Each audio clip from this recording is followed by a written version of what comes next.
All right, a very good evening to all of you who have joined us. My name is Arun, and I'll be taking the part on bold faces. Or how many of you think that bold face questions are always tough, right? So whenever you think of these kind of things, we'll burst a couple of myths. So the first myth that I'm going to burst is all bold face questions are difficult. So let's get started with what are bold face questions. Really, the task is very simple, right? What you're going to have is you're going to have a sentence or a paragraph or a stimulus, right? And in that stimulus, there will be one or two sentences or parts of sentences that would be given to you in bold. Okay, so the font will be bold. That's why it is called bold face, right? So bold face is nothing but a typeface. So bold face, they bolded. So how does it look? Let me give you a sample illustrative example. I just want to warn you, this is not a GMAT example, but let's take this for the sake of argument. Students who do well on the GMAT typically drink Red Bull during the break. I don't know if you've noticed on GMAT Club, you see a lot of threads, people saying, I've done well, I had a Red Bull during the break. And, students come and say, maybe drinking Red Bull is the reason for that person to score 760, right? Obviously, it's a false causation. But the funny thing is, I've had students who have never had Red Bull, drink Red Bull just on the day of the GMAT, right? So please don't do that. If you like drinking anything on the day, continue doing so. If not, don't try to add. But let's get back to the example illustration that we have. There are a lot of students who have done well while taking Red Bull. Okay, this is now observed data, right? What does it mean? It means this is something I'm observing, that people who do well, they drink Red Bull, correct? Now, we are not saying that Red Bull is causing it. We are just trying to say that these two are happening together. But it says, however, recent studies have shown that taking Red Bull can actually be bad for concentration. And that students who took Red Bull and scored high could have actually scored higher. You are saying that they scored 700, but they could have scored 730, 740 had they not taken Red Bull, correct? So that is what it is saying. And then it says, hence, it is incorrect to believe that Red Bull can help your performance on the GMAT. Now, one thing you need to remember is on the GMAT, you will have to figure out what is the data, what is the opinion. What you have over here is the opinion. It is the main conclusion. I can say that. This is the main conclusion of the argument.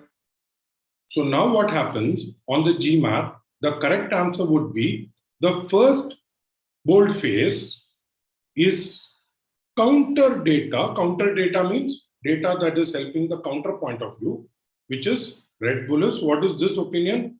Red Bull is bad, correct? What is the counter opinion? Red Bull is good. So this seems to be helping the counter argument. Therefore, the first bold face is a counter data, and the second bold face is my main conclusion, right? So that's all, that's all we need to figure out when it comes to looking at the two parts of the bold face. I think all of you have gotten an idea, right?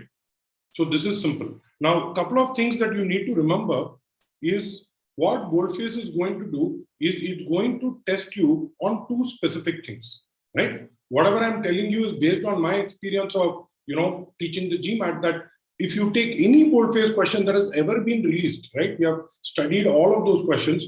And what we have really come to understand is basically there are two things that are going to be tested.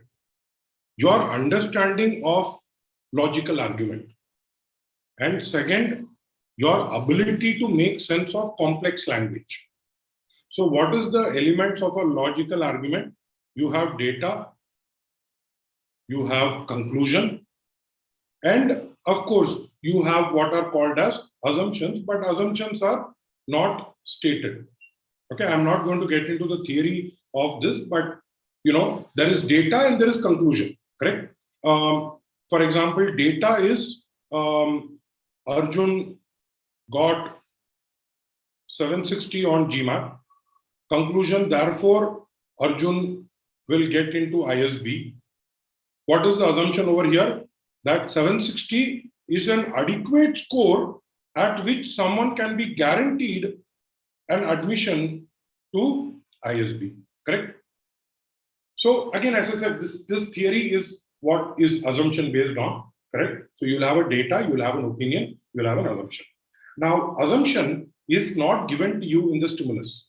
So think about it. The paragraph that you are given, you cannot have assumptions, you cannot have inferences. Why? Because both assumptions and inferences are derived. The only two things that you are going to be asked is data and conclusion. In other words, data and opinion. If you are able to figure out what is the data, what is the opinion, right, you will realize that boldface can have only one of the following 5 types. Either the boldface part is the conclusion, or the boldface part is the counter conclusion, the opposite of what the author is saying. Conclusion, Red Bull is bad. Counter conclusion, Red Bull is good. We will also look at a concept called intermediate conclusion, which will appear in some boldface questions. So I will explain this concept to you, and we will also solve a question based on that. Now, coming to data, right? So we can call it premise, considerations, whatever we call it. So this is data, information, correct? That is either supporting the conclusion or supporting the counter conclusion. Okay? If you think about it, all boldface questions, these are the only 5 possible variations you can get. But what they will do, they will put all of this together, mix it up in a blender, which is why I think Kundan had this question, which is finding the main conclusion is very hard. Why? Because all of this is put in a blender, served to you, right, in the form of a stimulus. So we will look at what is the approach for us to find the main conclusion. Now, why are boldface questions tricky? As I said, we reverse engineered all the questions that are available, in public domain, and we try to see is there any method to the madness? Is there any logic that we can figure out? And what we realized, looking at all the questions, is there are only 2 ways in which GMAT can potentially trick you. Either the GMAT is going to give you answer options that will sound very confusing, or the second thing, the actual conclusion will be hidden by giving you other conclusions. This is what was mentioned, right? Finding the main conclusion. These are the only 2 problems that we need to solve in order to get to any boldface question. What we will do is we will see how GMAT will test you on this. Let us take the first one, answer options. The first question, the Red Bull question that we saw, I told you that the first boldface was a counter premise, correct? But if the GMAT had to give you an answer choice, it will not give you as counter premise. Okay? It's not going to give it to you so easy. This is how you could possibly find that answer option written. The first is a premise presented to support a position against an argument that is supported by the author. The second presents an objection to that position. So you see how it is written? Very confusing. You thought you understood it, but looking at the answer option, you are completely confused. Let's do this. Let's take it one by one. So first, let us see this. It says, I'm just looking at the first boldface. So I know that the first boldface is my counter premise, and the second is my main conclusion. Right? So let us see how we will interpret this. The first is a premise presented to support. Now, whenever you see something very long, what you do is, instead of reading RHS to LHS, like machine language, you should read LHS to RHS, like go in this. What is the argument that is supported by the author? Red Bull is good, bad, sorry. Red Bull is bad. Now, think about it. What is a position against Red Bull is bad, Red Bull is good? That is the position against it. And what is this? Data supporting Red Bull is good. What is that? That is nothing but counter premise. Now let's look at the second one. The second presents an objection to that position. What do you mean by that position? The position mentioned over here in the first part of the boldface. What does it say? Red Bull is good. So what is that position? That position is Red Bull is good. What is an objection to that position? That objection is Red Bull is equal to bad, which is nothing but the main conclusion. That is why reading the answer options carefully is going to be a key for you to do well on boldface. What is the second thing that is going to happen? The second thing that is going to happen is the conclusion can become very confusing. What I'm presenting to you is actually a stimulus from one boldface question. I've obviously removed the boldface parts, but can you just take time? Okay, I'm going to give you a minute or so. Okay. And I would like you to figure out if you are able to see the main conclusion and if you are able to see an intermediate conclusion over here.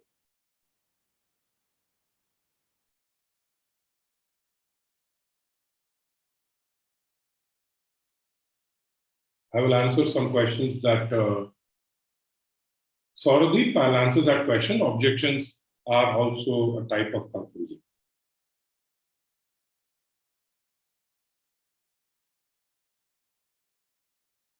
I didn't get the question, we're just understanding the argument in the POE.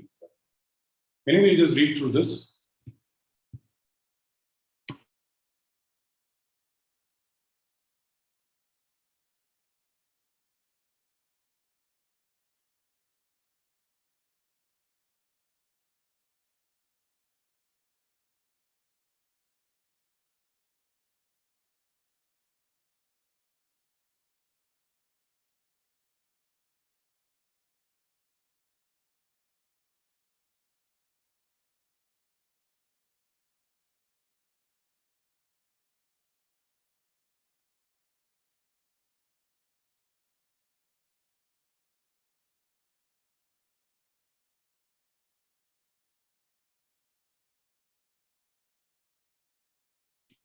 All right, so I hope you are able to read it.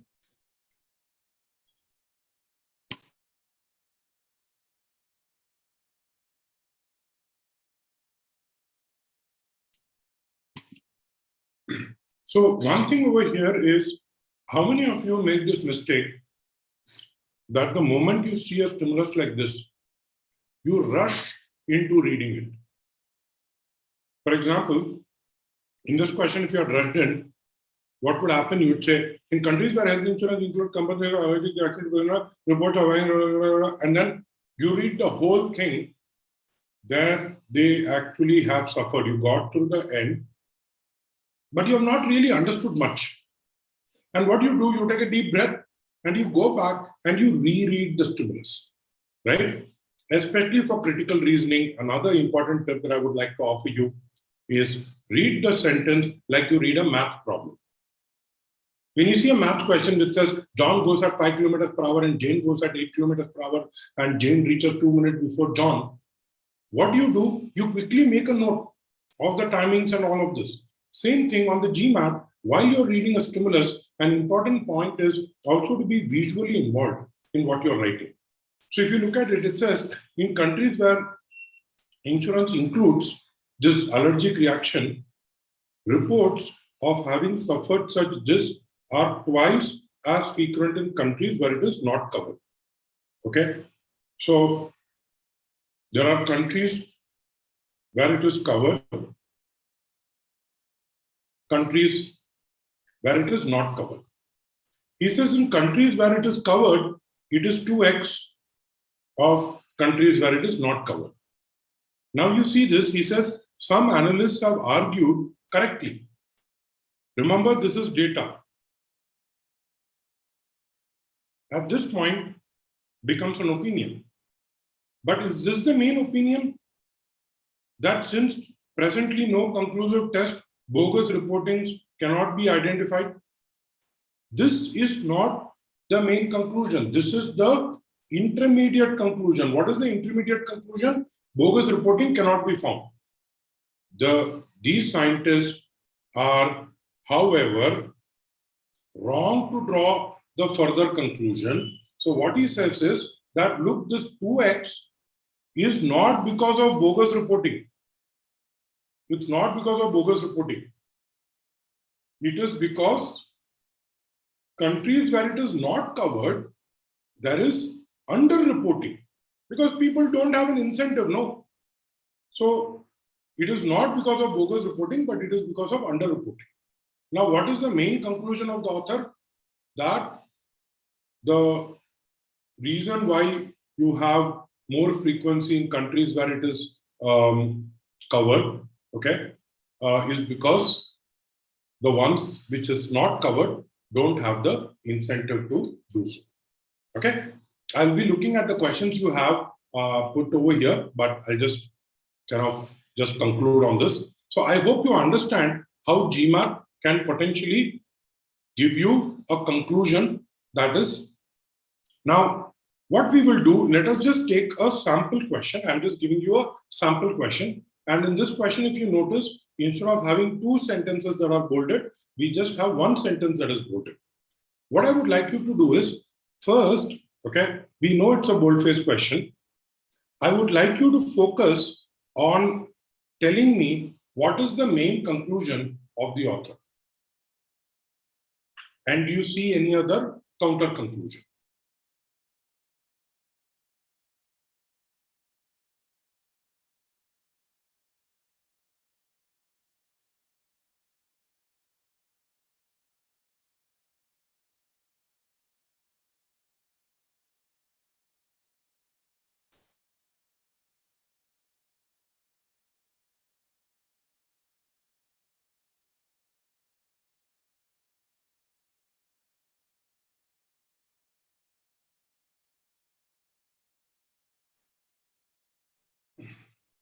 All right, so let's just read this. It says, many people blame hunters alone for the decline in Green Rock National deer population.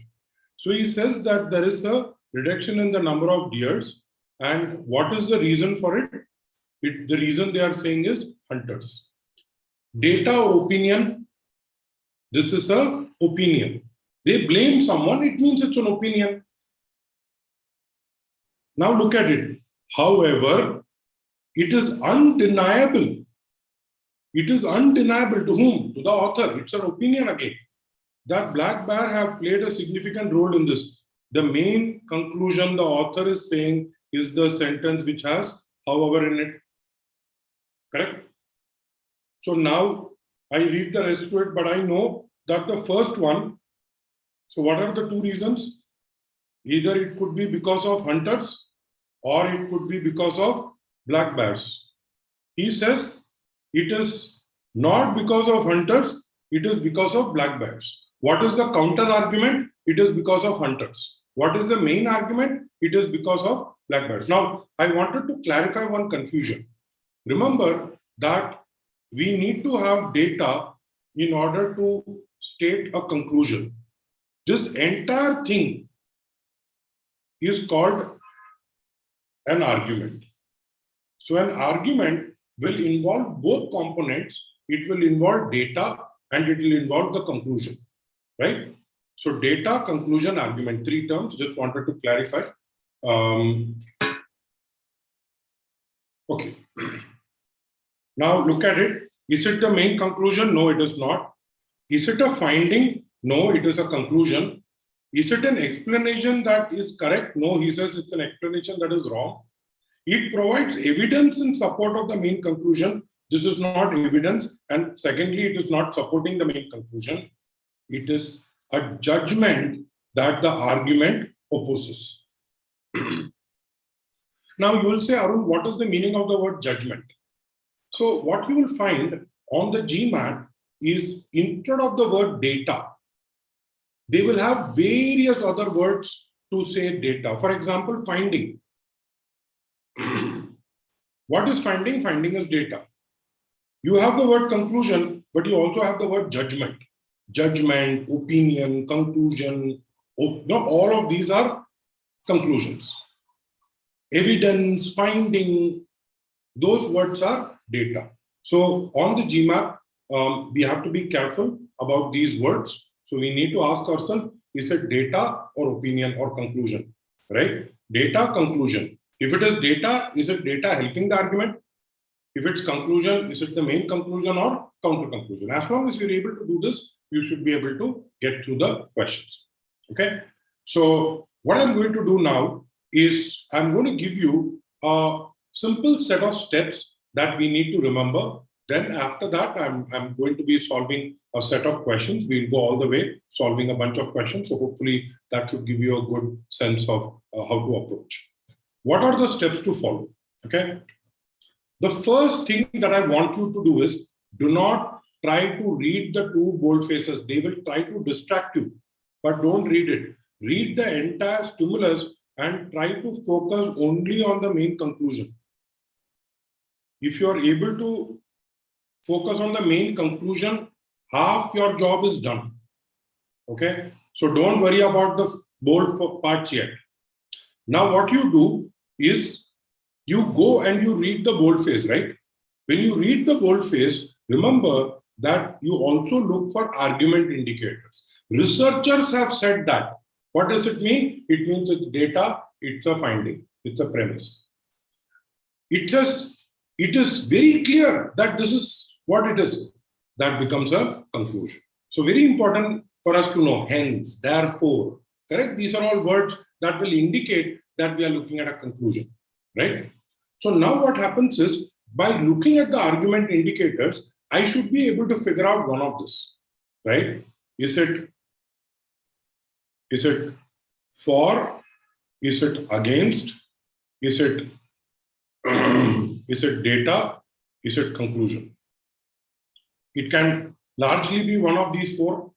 So try to first figure out based on the argument indicators. Now don't try to do it for both the bold faces. Just do that for the first bold face. Once you do that, what do? You come down to the answer options, and it's very important that you understand this step. It will save you a lot of time. More importantly, it will save you a lot of mental effort. And I will be showing you through questions why I'm saying this. Do not look at the second boldface. Just solve for the first boldface. So what do? Come back to the answer options, try to scroll through the answer options and try to see if you're able to figure out what is the logic behind it. Once you're able to do that, then what you do, then you go to the second boldface. Now, you would have probably eliminated at least a couple of answer options. So that means you will have 2 or 3 answer options left. For those answer options, now use the second boldface to solve the question. So what I'm going to do is I'm going to give you a question, okay? And I'm going to give you roughly the kind of time that you would need on the GMAT to solve a question of this level. So I'm going to give you about 3 minutes. So if you can look at this question, and whenever you have the answers, you can give it in the chat window also. And others, don't get distracted by what you see in the chat window. I would still like you to solve this question. 3 minutes, time starts now.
Okay, so about 2 minutes done.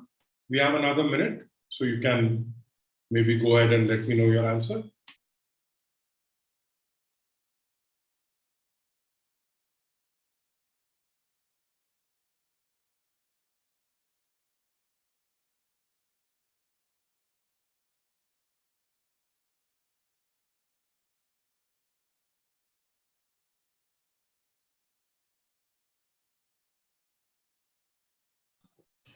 Great. So I see many of you are kind of answering it, which means you are able to answer it in about 2 or 2.5 minutes or so. That's good. So let's just try to understand this. So I'm just looking at it and just asking data or opinion. A record number of new service sector jobs were generated last year. Job opportunities in the service industry are developed either within an existing company or through the establishment of a new company. What is this? This is data. That last year there was a record, and it says that it is either within an existing company or by a new startup, correct? It says these are the things that contribute towards service sector jobs.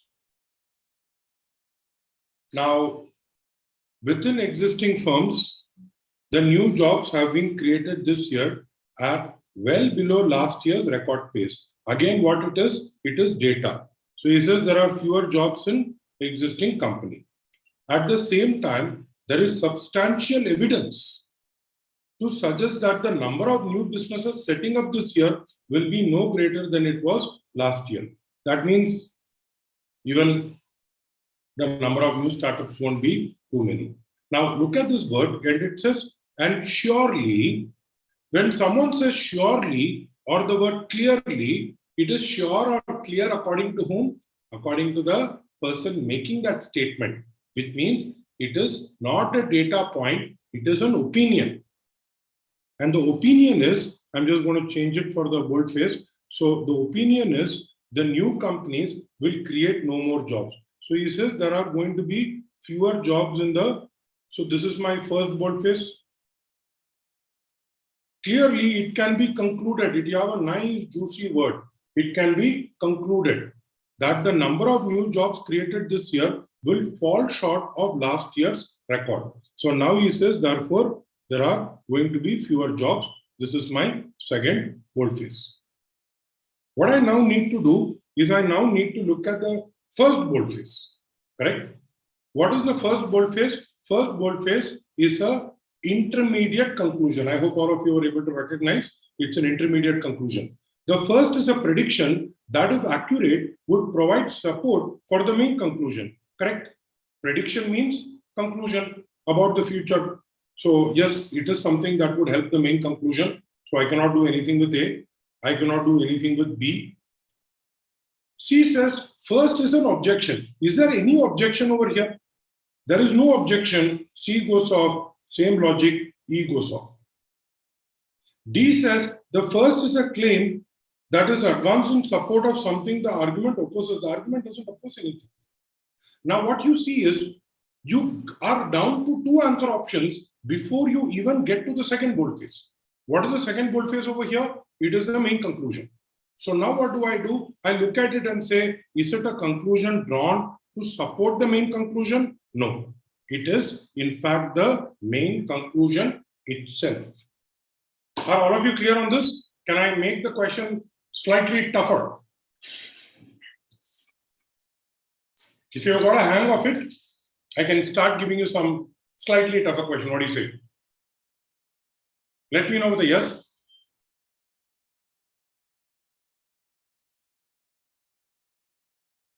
I hope you got the hang of it. This was an illustrative example. So just wanted to make sure that we can do the other way around as well. Nishant, that's a very good point, Nishant. What I would like you to do is keep this in mind while we solve the next question. Okay? Keep this in mind while we solve the next question. Before I get into the next question, I just wanted to let you know that these are all words that you will get on the GMAT. Okay? If you want, you can take a screenshot of this or you can revisit this webinar, but you don't need to memorize it. Very honestly, These are all things that you will figure out. No, it's a finding, it's an observation, it's something to support, it's an example, phenomena. So these are all things that are telling me that if it's something that is observable, that means it's data, correct? So if I say people who drink Red Bull get good GMAT score, it's data. Therefore, Red Bull is good for, that becomes an opinion, correct? You have to be very clear that there is data and then there is conclusion or opinion. And over here, words like, someone said judgment, hypothesis, prediction, claim, right? This is what I am proving. This is my point of view, right? That's what a conclusion is, which is why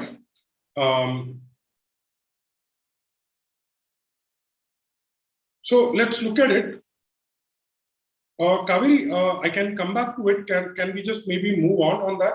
Because the reason was that the first boldface is, I'll just quickly go over here. So the first boldface, right, that we hear is the counter conclusion, right?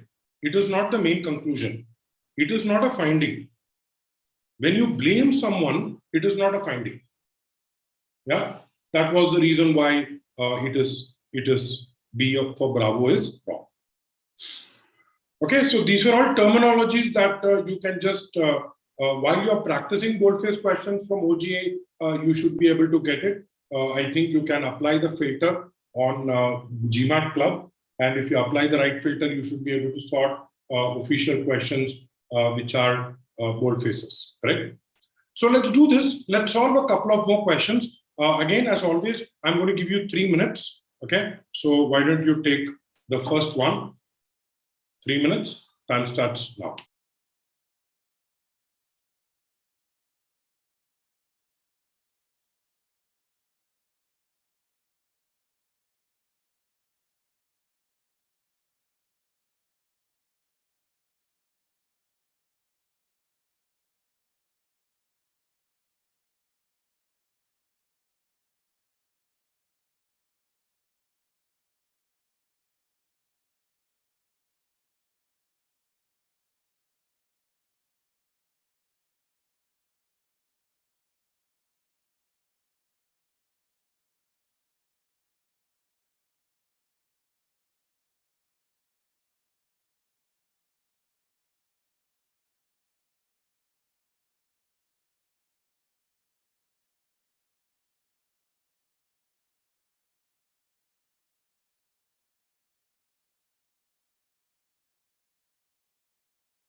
Last minute.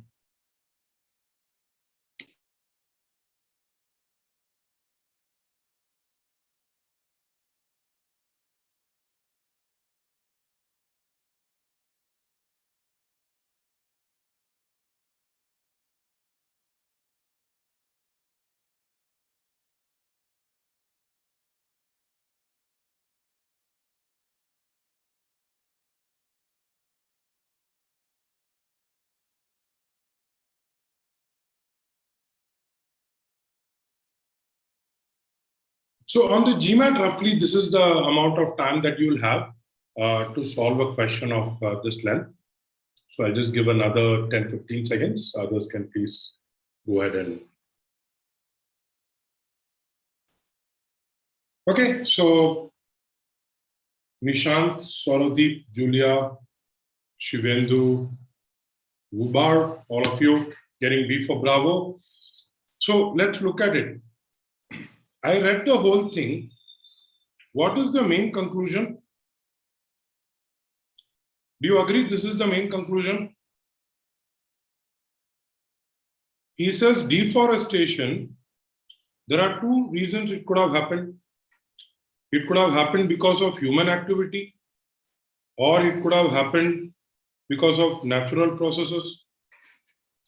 What does the author say? The author says it is not because of human, but it is because of natural process. What is human? Counter argument. What is natural process? Main argument. Now, here is the key. Even if you took, let's say, a minute to understand this, here is the beauty of solving such a question in under 2 minutes. What does it say? Agriculture began in this. Now, look at it. What is this? This is the counter argument. If I have the word however placed next to my counter argument, that means this data point is going to help my argument. Agriculture began in Highland less than 2000 years ago is required for me to prove the main argument, which is it is because of natural processes. So it is a premise, it is a data point helping the main conclusion. First of all, it's a data point. Position means opinion. Answer option C, D, E, so I don't even need to look at. And between answer option A and D, just look at it. It says the first is data that has been used in support of a position the geologist rejects. No, it is supporting a position the geologist supports. A goes off. Under 2 minutes, I get down to B. I did not even read answer option B. If I'm smart about how I choose, I don't even need to read answer option B. Why? Because answer option B is so long, processing it will take like 10 minutes, 10 seconds for me, right? The first is data that in light of the evidence provided in the second serves as ground for the geologist's rejection. Yeah, basically he's saying that first data point and second data point, he basically is making his main point, correct? That's what the argument is saying. Are all of you getting a hang of it?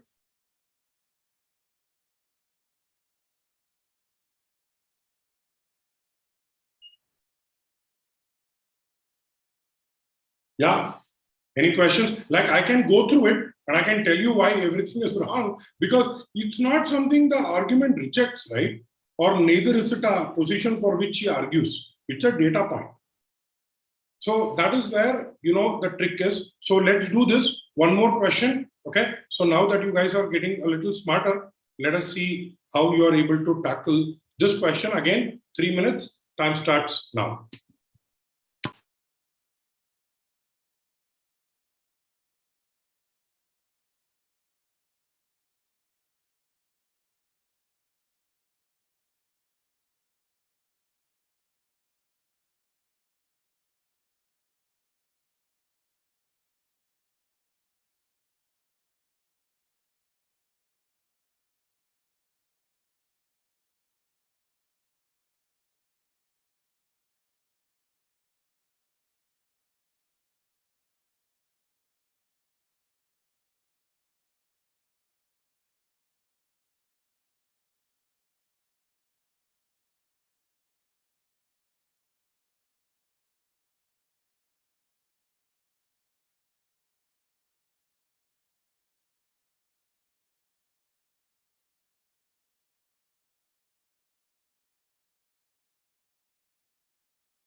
About a minute or so left.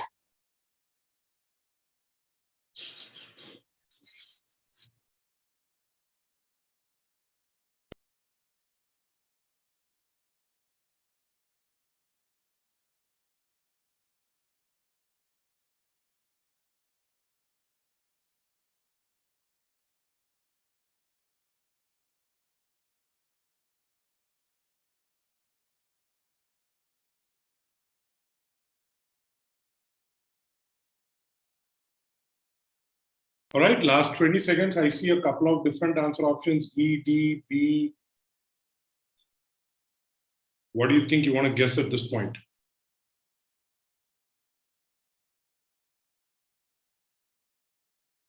All right. But would you agree that this seemed to be a slightly tougher question? So let me do this. Let me use the same thing that I'm going to say for everything. There is a loss in creative capacity. And he says that there are two reasons for it. Either it can be age or it can be time spent. Just read this part. Strongly suggests that the real reason why is not that they have aged. So he's saying it's not because they have aged, because of the time spent in the field, correct? Okay. Now what we will do is we will look at the first boldface. It says aging brings a loss of creative capacity. That means he is saying counter premise, right? Or counter to the main argument. We know that. First is a position that the argument as a whole opposes.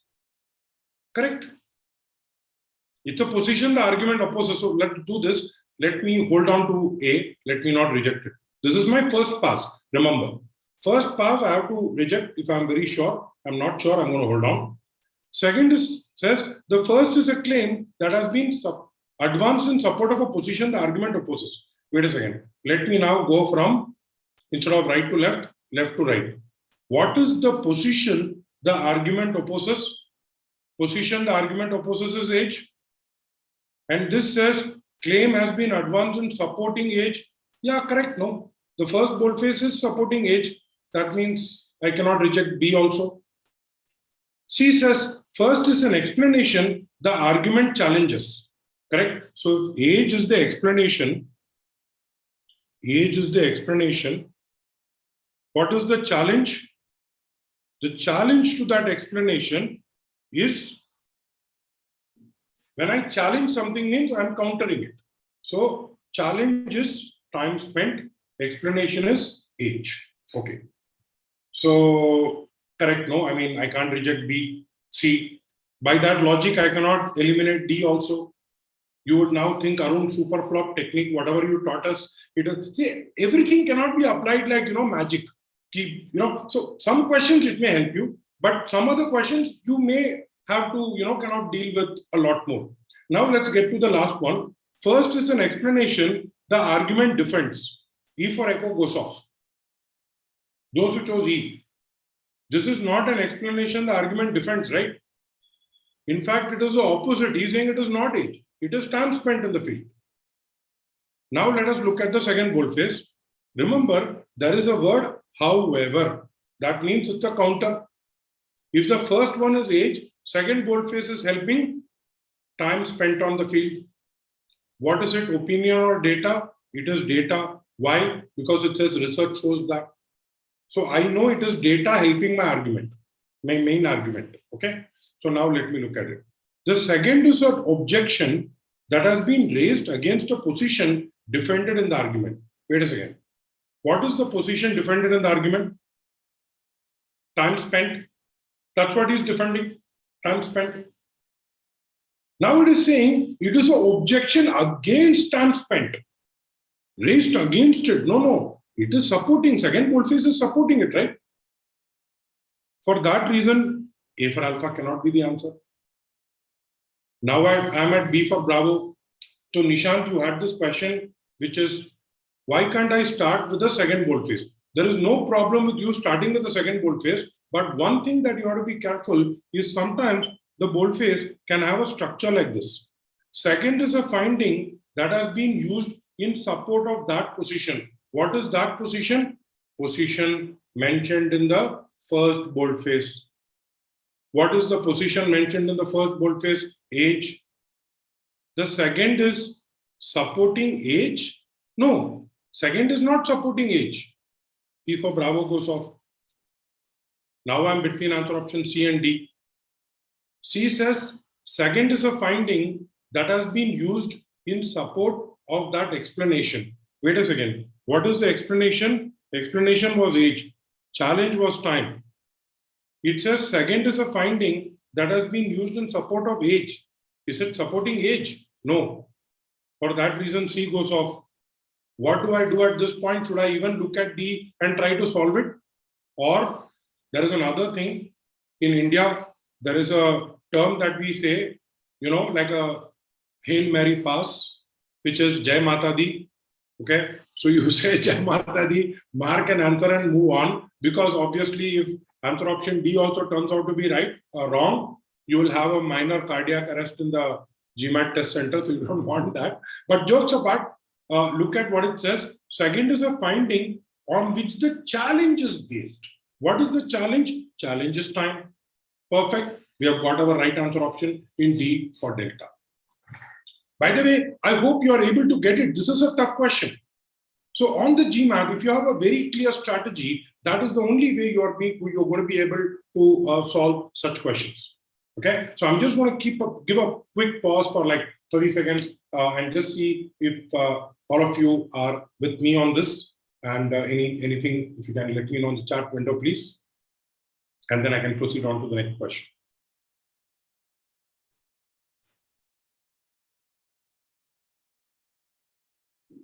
If all of you are fine and you want to go on to the next question, that's also fine.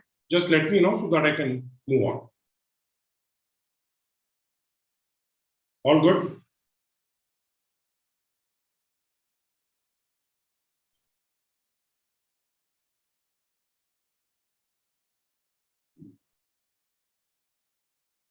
So I'm going to go with an assumption that it's good for others. Okay, Benjamin, Umar, I got a couple of you saying fine. So I'm going to take that as a representation for all of you that it is fine. So let us take one more question. 3 minutes. Time starts now.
Last minute.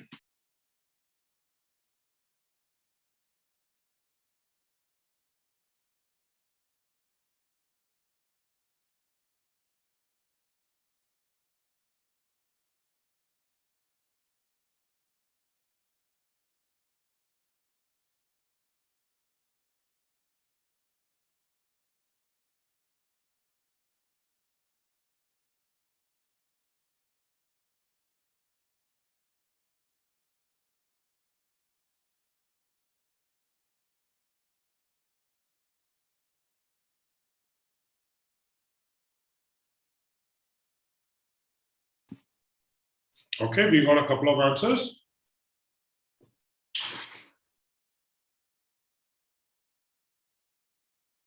Okay, wonderful. So got some of you with D for Delta. Anybody else wants to take a stab? Okay, so now what I'm going to do is, I'm going to basically say, would you agree that reading this entire thing itself can take about 90 seconds?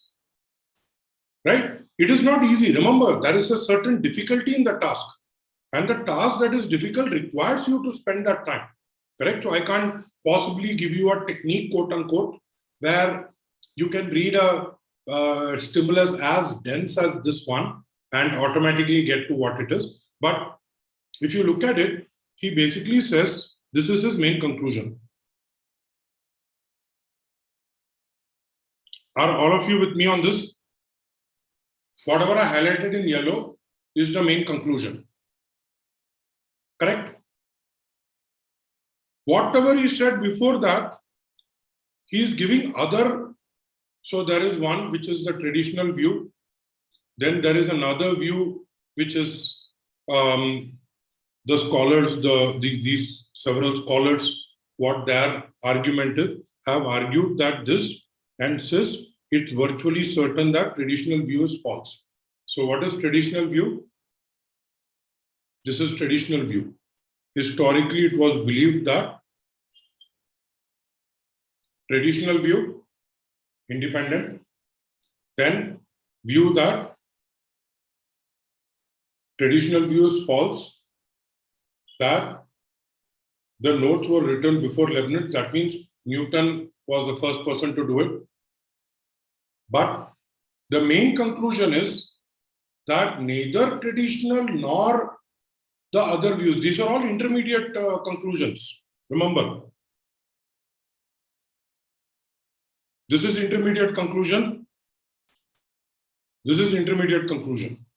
Main conclusion is there is a more cautious conclusion that is called for. Now, what I'm going to do is I'm going to look at the first boldface. The notes were written before Leibniz's own development. What is it doing? It is helping the counter conclusion or a conclusion that the author doesn't agree with, because the author is saying, however means I'm not agreeing. Correct? So that means the first boldface is helping the counter conclusion.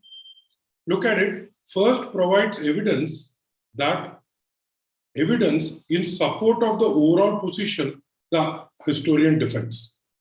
First provides evidence for the overall position the historian defends. No, the first boldface is not supporting the overall position of the historian. A and B go off. C says first provides evidence in support of an intermediate conclusion. So far it is good, correct? Because it is providing evidence in support of an intermediate conclusion. Now look at it. It says that is drawn to provide support for the overall position he defends. No, this intermediate conclusion is not helping my final conclusion. It is actually a counter thing to my final conclusion. That is why I'm using the stimulus as the word however. So C for Charlie goes off. I did not even get to the second boldface, by the way. I'm already down to the last two. Very clearly, last two, there is nothing to choose between D and D. Now what do? I go to the second boldface. What does it say? Leibniz, blah, blah, blah. What is this? This is information helping my main conclusion. So that is why the second is evidence offered in support of that position. It is not further information that substantiates evidence. No, it is not giving you data about data. It is giving you data supporting the position, supporting the conclusion, the main conclusion. What is the main conclusion? A more cautious conclusion than this is called for. Okay? D for Delta. So I hope all of you kind of have a hang of it. I'm just checking if there are any questions that I would have missed out. Nishant, I assume you're asking for this one. So the main argument is research shows that my conclusion, which is it is time spent on field, not age. So this is my conclusion. And this is also the conclusion, correct? So, sorry, this is the conclusion, this is the data, this is data. So there are two data points and then there is a conclusion. The entire thing together is called an argument. All right, any questions on this one?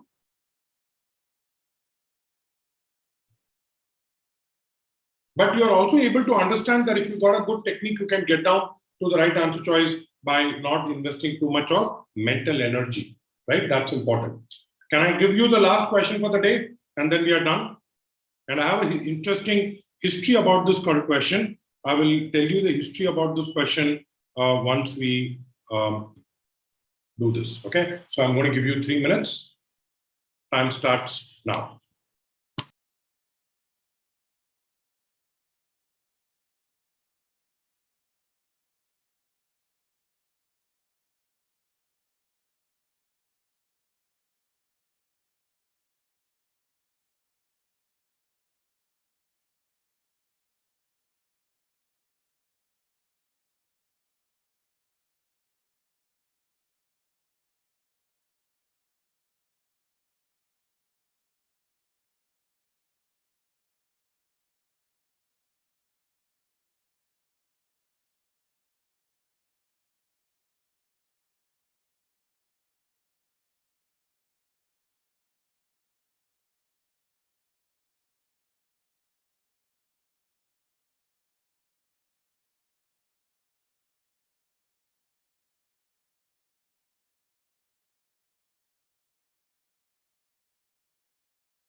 Last minute.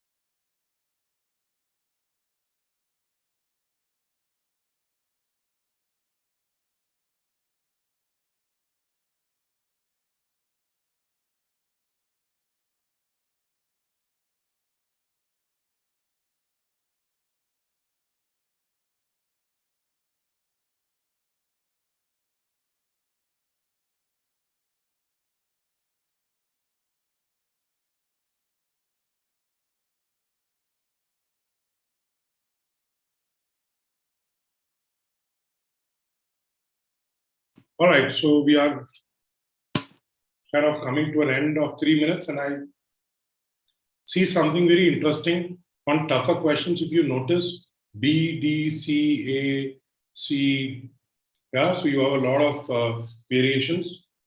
So first things first, let us try to understand that it is true that dentists who advertise a specific service charge less for that service than dentists who do not advertise. So he says that dentists who advertise, they charge less, correct? And he says it's also true that, first one, it says it is the truth that means it's data.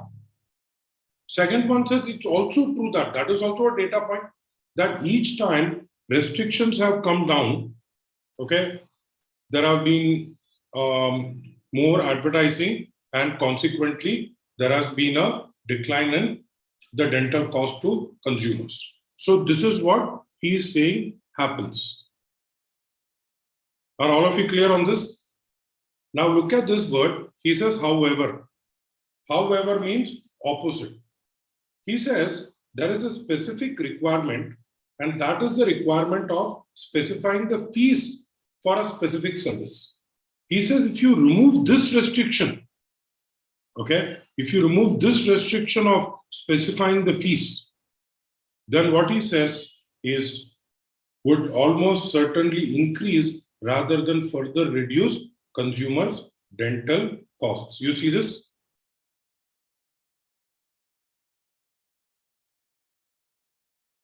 So he's saying that costs would go up. Now I want you to think about it. What is the main conclusion?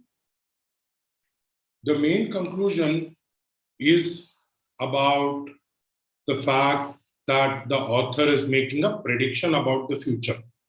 What is the prediction about the future? The prediction about the future is that the consumer dental costs will go up. That's what he's saying. This is my main conclusion. This is an explanation for my main conclusion. Why would the costs go up? The next boldface is actually telling you because they don't have an incentive, they may end up increasing their fees. It's an explanation. Now, what I'm going to do is I'm going to look at the first boldface. What is that first boldface? First boldface, if you look at it, looks like a counter premise, right? I have a very interesting thing on this question. As I promised you, I will tell you later after I've done the explanation. So, first one is counter premise. Let's see this. First is a generalization that the consumer right activist accepts as true. Correct? No? See, what is a generalization? First of all, don't go with dictionary definitions, right? Something you can say in general is a generalization. And that's what he says. No, it is true that, it is also true means it's a general statement. Is it something the consumer right accepts as true? Yes. So can I eliminate answer option A? No. I have to hold on to A. Look at the second boldface. Second answer option. The first is a pattern of cause and effect. Is it a pattern of cause and effect? Yes. It is a pattern of cause and effect. Is this something that the consumer right activist argues will be repeated? Wait a second. That is precisely his point. He is saying, however, it will not get repeated. It will not hold in the case at issue. For that reason, P for Bravo goes off. D for Delta says, first is evidence that the consumer right activist offers in support of the prediction. No. However, that means it is not supporting his prediction. It is going against that. Answer option E says the first acknowledges a consideration that weighs against the blah, blah, blah, blah. Let's hold on. Let's read from right to left. It says the main position the consumer right activist defends. What is the main position? Main position is the cost will go up. It is a consideration that weighs against it. Yes, the first one is a counter premise. Therefore, it weighs against the main conclusion. Therefore, E also cannot be eliminated. Now, I'm going to go back to A, C, and D. I'm going to look at the second boldface. Second boldface is an explanation for the main conclusion. It is not the main conclusion itself. Neither is it presented as a consequence that follows from the truth of that generalization. It has nothing to do with the first generalization. It is explaining to you what is the logic why the cost will go up. Therefore, second offers a consideration in support of that prediction. What is that prediction? This pattern of cause and effect that he predicts. What is the pattern of cause and effect? Pattern of removing restrictions and costs going up or down. For that reason, C for Charlie is the right answer. So I will tell you the history of this question. So as someone noted, it is adaptation of an official question. So the official question actually was, so this is way back in 2005. So I've been teaching GMAT since early 2000s. So back then we had a OG 10th edition before 2005. And the only available boldface question was this one. Okay, this was the only known boldface questions available to students till 2005. So you can imagine how much of a terror boldface questions were, correct? But reality is, a tough question is a tough question, right? You can have a tough assumption question, tough inference question, tough boldface question. But you can also have an easy boldface question, easy inference question, easy assumption question, correct? So by itself, I hope I was able to kind of change your opinion that boldfaces are not tough. Once we have a strategy, once we are able to apply, we should be able to get to the answer. Okay, so just wanted to kind of conclude on this. I hope you were able to get a good sense of what boldfaces were. Please do look at the link that is given to you in the chat window in case you want to get in touch with us to see how you can. I can help you with your GMAT and your MBA plans. Right? Thank you very much, and hope to see you sometime in a classroom or in the other side of our course, right? Thank you very much. Good night.